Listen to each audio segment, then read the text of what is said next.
सारे YouTubers and marketing strategy आपको ये इजीली कन्विंस करा देंगे कि ये फोन आपको 12,000 में नहीं 10,000 में पड़ रहा है, बट एक्चुअल में ये फोन आपको मिलेगा 12,000 में ही। वो कैसे, चलो देखते हैं। So my name is Rajan and you are watching tech it down. अगर सच में एक अच्छे ब्रांड का गुड वैल्यू फॉर मनी नहीं best value for money phone चाहिए तो वो ये है, दैट इज मोटोरोला G34। और आप मोटोरोला के चाहे जितने भी फोन उठा के देख लो, सारे के सारे गुड वैल्यू फॉर मनी है। और इनमें से मेरा फेवरेट जो है और सबसे बेस्ट भी है वो है मोटोरोला का H40 Neo, एंड अभी तक वो मेरा बेस्ट ही है। एंड जब बात करते हैं बजट सेगमेंट की, तो इससे बेस्ट कोई स्मार्टफोन हो ही नहीं सकता। मैं सिर्फ मोटोरोला की नहीं, मैं सारे ब्रांड्स की मिला के बात कर रहा हूँ। और इस बार तो मुझे मोटोरोला की सबसे अच्छी बात ये लगी कि इसने स्नैपड्रैगन 695 को उसके असली औकात पे लाके छोड़ा है। इस प्रोसेसर को तो कितने ब्रांड्स ने 25,000 अबाव सेल किया है। देखा जाए तो स्नैपड्रैगन 695 बहुत ही अच्छा प्रोसेसर है, डिसेंट सा प्रोसेसर है जिसमें 13 5G बैंड का सपोर्ट है, बट इसके लिए 25,000 के ऊपर पे करना नहीं। फोन के स्पेक्स के अकॉर्डिंग तो इसका प्राइस जबरदस्त है। Snapdragon 695 with 13 5G bands, 5000 mAh battery, 20 watt turbo charging, 50 MP का डुअल कैमरा सेटअप है, टाइप सी पोर्ट दिया हुआ है, और मेरा सबसे favourite 3.5 mm audio jack. And इतना reason is more than enough to buy this phone under 10,000। But इसके अलावा तो सोने पे सुहागा ये है कि इसके अंदर out of the box Android 14 देखने को मिलता है, और साथ ही में 1 साल का सॉफ्टवेयर अपडेट भी। 4x4 मीमो टेक्नोलॉजी दी गई है, LPDDR4X का रैम सपोर्ट है, UFS 2.2 की स्टोरेज दी हुई है, IP52 का रेटिंग है, एंड साथ ही में VNR सपोर्ट। और इतना ही नहीं, आपको एक डुअल स्टीरियो स्पीकर्स मिलता है विद डॉल्बी एटमॉस सपोर्ट। अरे बाप रे, 10,000 के अंदर इतना कुछ कैसे मोटोरोला भाई, और क्या चाहिए इसके अलावा। जो स्टार्टिंग में मैंने बोला था कि सारे यूट्यूबर्स एंड ब्रांड्स आपको ये कन्विंस कर देंगे कि ये फ़ोन आपको अंडर 10,000 आता है, बट इसमें जो ऑफर्स इंक्लूडेड है एवरीवन कुडंट अवेल इट। क्यों? क्योंकि इन्होंने बायबैक पे 1,000 रुपीज़ का डिस्काउंट लगाया हुआ है, एंड सबके पास तो फ़ोन होगा नहीं बायबैक करने के लिए। मतलब घुमा फिरा के ये फ़ोन आपको जो बेस वेरिएंट है वो आपको पड़ने वाला है 11,000 में।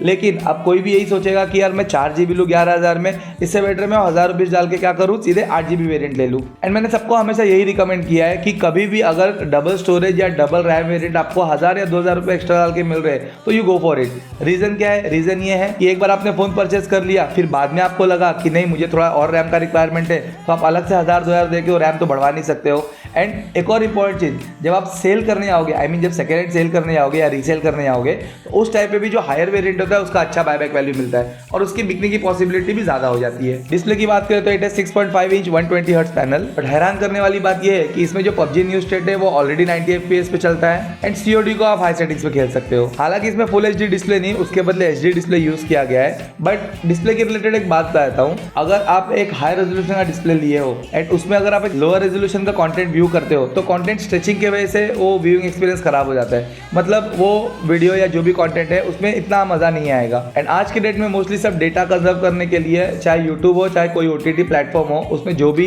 कंटेंट व्यू करते हैं वो लोअर रेजोल्यूशन पे ही देखते हैं, और विच HD डिस्प्ले वर्क्स बेटर। यकीन नहीं आता, खुद ट्राई कर लेना। एंड देखा जाए तो YouTube and mostly OTT platforms का जो डिफॉल्ट सेटिंग है वो भी मतलब मीडियम एंड लो पे ही रहता है। मतलब उन्हें भी पता है कि डेटा कितना इंपॉर्टेंट है, और जब कंटेंट व्यू ही करना है सिर्फ, तो क्यों जबरदस्ती का एक हाई सेटिंग को डिफॉल्ट रखा जाए। इसके अलावा वाइड एंड L1 का सपोर्ट है, बट डिस्प्ले HD है तो उसके बारे में क्या ही बात करूं। बाकी जो 50 मेगापिक्सल का कैमरा है एंड जो 16 मेगापिक्सल की सेल्फी है, takes very decent photos. And company जब ऐसे फोन बनाती है तो उन्हें बहुत अच्छे से पता होता है कि उनकी टारगेट ऑडियंस क्या है।